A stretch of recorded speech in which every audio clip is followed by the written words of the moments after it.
ay hindi ganun kagaling ang communication skills niya, pero maaaring pagdating ng coronation night, maka-jackpot siya. Ay nakakasiguro dun, guys. Maaaring oo, malagay mo ba? Magpapatalo dyan si Rabia.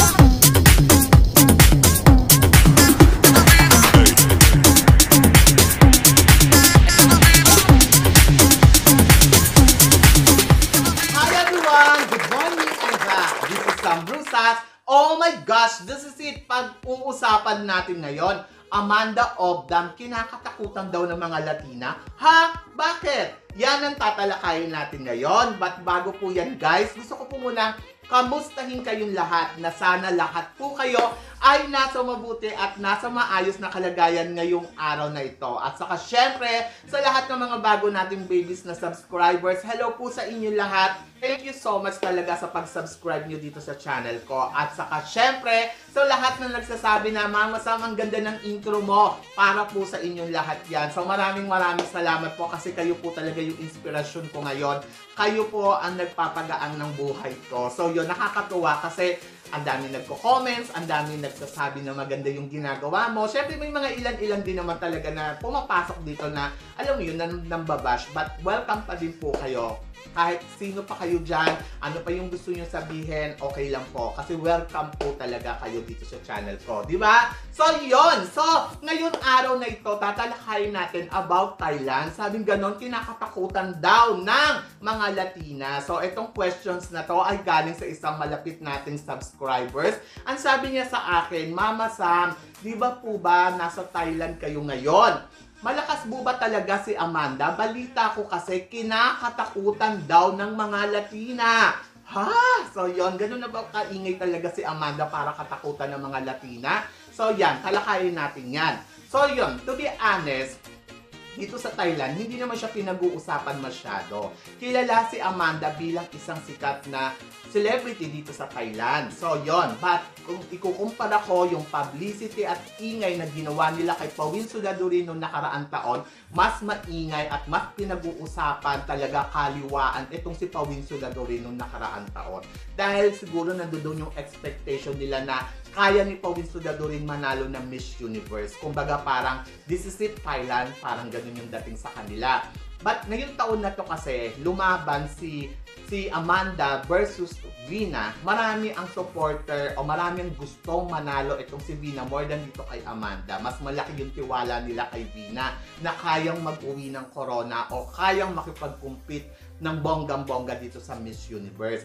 Kasi si Amanda, marami na siyang sinalihan na pageant dito sa Thailand. Nandiyan yung Miss World na hindi siya napasama yata sa finalist. Tapos nandito din siya sa Miss Grand na kung saan nanalo siya ng Miss Popular. Kaya naging celebrity kasi ang Miss Grand kasi meron silang TV station dito sa Thailand na talaga naman kilala at yung mga nananalong Miss Grand ay nagiging artista dito sa Thailand. Kaya ayun, si Amanda, isa doon si Amanda, kahit hindi siya nag-title, nanalo siya ng Miss Popular, ay naging maingay at pinag-usapan itong si Amanda dito sa Thailand.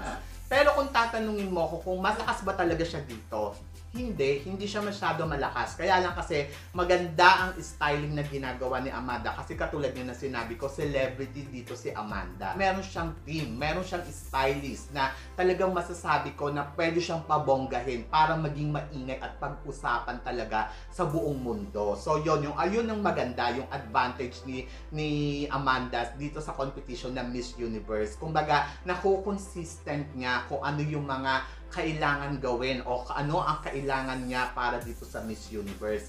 Tapos, bukod doon, meron siyang magaling na team dito sa Miss Universe organization sa Thailand. Kumbaga, yung team nila masupport talaga doon sa kandidata. Pagkatapos, bukod doon, kung tatanungin mo naman ako ano ba yung paghahanda ang ginagawa, kung ano ang nakikita mo kay Amanda, yun na yun.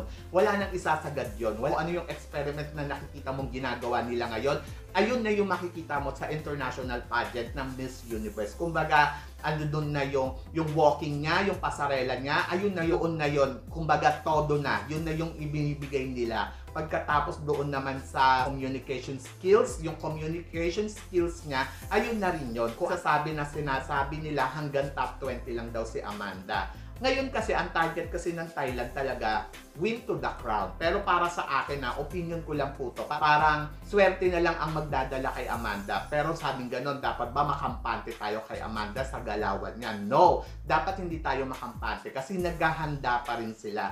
Pwedeng swertehin, pwedeng hindi, pwedeng makuha nila yung corona, pwede din namang hindi. Kaya sa mga nagsasabi na hanggang top 20 lang si Amanda, hindi tayo nakakasiguro dyan, guys. Hindi natin masisiguro yan kasi tulad nga na sinabi ko, naghahanda ang Thailand para sa competition. Kumbaga, ando doon yung goal nila na gusto nilang manalo. Diba? Kapag may goal ka, pwede mong makuha, pwede din namang hindi. So, hindi tayo nakakasiguro kasi nandoon sila sa paghahanda. So, dapat paghandaan talaga yung galawan ni Amanda ng kahit sinong kandidata. Naghahanda ang isang tao. So, ibig sabihin nun, may pagpupwirsige. Ando doon yung target na makuha. Kaya ang magdadala dito kay Amanda, maaaring swerte din.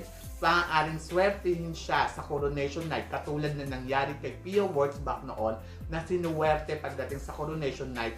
Magandang question ang naibigay sa kanya at maganda ang naisagot niya. So, tulad nga na sinabi ko, si Amanda maaaring hindi ganun kagaling ang communication skills niya, pero maaaring pagdating ng coronation night, maka-jackpot siya sa question at masagot niya ng tama. Kaya nga, di ba, ando doon pa rin tayo sa 50-50 pagdating dito kay Amanda. Kasi hindi tayo nakakasiguro eh. Kasi marunong naman si Amanda sumagot. Ang problema lang, hindi lang niya ma-deliver ng maayos yung kanyang sinasabi. Hindi kulang lang sa substance, pero marunong sumagot. Kaya dapat pa rin tayo matakot, dapat pa rin natin siyang paghandaan. So, yun yung nakikita ko dito sa galawan ni Amanda. Kung nakakatakot, malakas ba?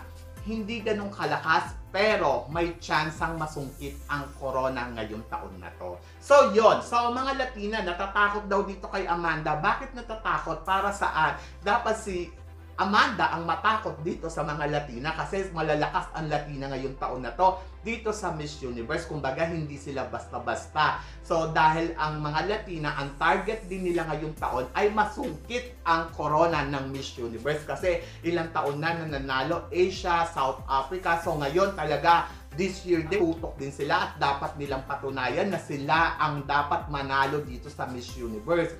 Katulad na lang ni Miss Venezuela na ilang taon na rin na hindi nakakakuha ng corona. Si Colombia, si Chile, si Panama, at saka syempre nandiyan din si Brazil na talagang beat to the crown talaga.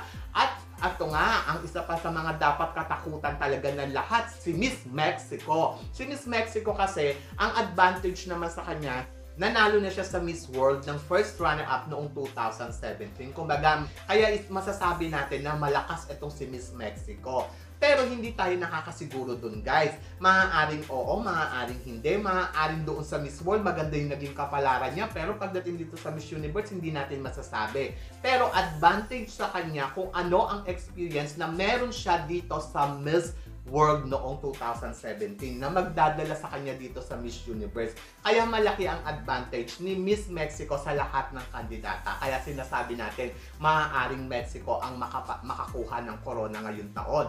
But guys, watch out pa rin tayo kasi madami pa rin kandidata talagang masasabi ko na dapat talagang katakutan din ni Amanda. Ando dyan na lang sa Asia, sa kapwa niya Asia. Hindi magpapatalo si Miss Vietnam, hindi magpapatalo si Miss Indonesia, at hindi lalong magpapatalo si Miss India na ngayon banta din sa lahat. At saka syempre, palagi mo ba magpapatalo dyan si Rabia? O di ba hindi? So yon. So maraming mga kandidata na masasabi natin na magagaling, na talagang masasabi natin na wow, baka ito ang manalo. So hindi natin alam, guys. Kasi naniniwala pa rin ako at the end of the day kung magiging destiny talaga ito ni Amanda makuha ang corona para sa Thailand. bakit hindi? So, magdiwang tayo para sa kanya. Pero syempre, doon pa rin tayo sa support natin doon sa kandidata natin. At doon tayo talaga tututok, di ba? So, yun. So, ito yung mga nakikita kong galawan dito ni Amanda. So, kung tinatanong mo ko kung malakas ba si Amanda, hindi malakas pero dapat paghandaan kasi nagtatrabaho sila para sa corona ng Miss Universe. So, yun. Yun yung totoo doon. So, wala tayong dapat ikainggit, wala tayong dapat ikatakot. Kumbaga, this is a game of competition. Kaya nga sabing ganon, maghanda ang lahat ng kandidata para masungkit nila kung ano ang dapat na masungkit nila, di ba? Kapag nagtatrabaho ka ng maayos, pagdating sa competition, may bala ka para sa mga kandidata. So, yun yung dapat gawin ng kandidata ng bawat bansa. So, yun, maging handa at maging palaban. Katulad ng ginagawa ni Amanda. Sabi ko nga, perfect din yung ginagawa ng Thailand, di ba? Kasi doon sila sa consistent sila sa ginagawa nila. Ako masasabi ko, deserve ni Thailand makapasok sa finalist ng Miss Universe kasi she's a very consistent at nagtatrabaho sila ng maayos, guys. Di ba? So, yun. So, kayo guys, ano bang tingin ninyo? Tingin ba ninyo malakas ba talaga si Amanda sa competition ng Miss Universe? Tingin ba ninyo masusungkit ni Amanda ang corona ng Miss Universe ngayong taon na to para sa Thailand? So, tingin ba ninyo si Miss Mexico ba talaga ang mananalo ngayong taon na to dito sa Miss Universe? So, please comment below para at least naman ma-share naman ninyo kung anong opinion ninyo dito sa pinag-uusapan natin. So, yun guys, maraming salamat sa walang sawang sumusuporta dito sa channel ko. Sa mga hindi pa po nakaka-subscribe, please don't forget to click like and subscribe my channel. And then, mag-shoutout tayo sa mga ilang kaibigan natin na lagi nakatutok dito sa atin. Shoutout po kay Rosario Rosal. Hello! So, nandiyan din si Mario Ventura na lagi din nanonood dito sa atin. Kay Willie Alagano. Hello, Sir Willie. May Happy New Year po sa inyo. And then, of course, gusto ko rin pasalamatan ito. Napakaganda at napaka-inspired talaga ng comment niya yesterday sa akin. Si Tyrone Manuel Ong. Hello po. At saka syempre, nandiyan din si Nel Yang na nagpapa-shoutout sa atin. Rin pasalamatan ng ating kaibigan na si Mikini Kiyumi. Hello! Saka nandiyan din si Leo Barreta. Hello, Leo. At gusto ko rin pasalamatan si Eric Kagayatan. Hello, Eric. And of course, ang ating isa sa mga followers na laging nanonood dito sa atin, kaibigan natin to, si Arnel Lopez. So, yon. Maraming salamat sa lahat na nagko-comment sa baba. Thank you so much. At gusto ko rin pasalamatan ng aking best friend na si Rona LV, ang aking twin sister na si Kaylin Yang, and of course, si Mama Jem na lagi nakatutok dito sa channel ko. Sa inyong lahat, maraming salamat sa walang sawang pagsuporta. God bless you all. Sabi ko nga, always keep smiling and always think positive kasi walang imposible sa itaas. Manalig lang tayo sa Kanya. So, yon. So, maraming salamat po. Hanggang sa muli nating talakayan.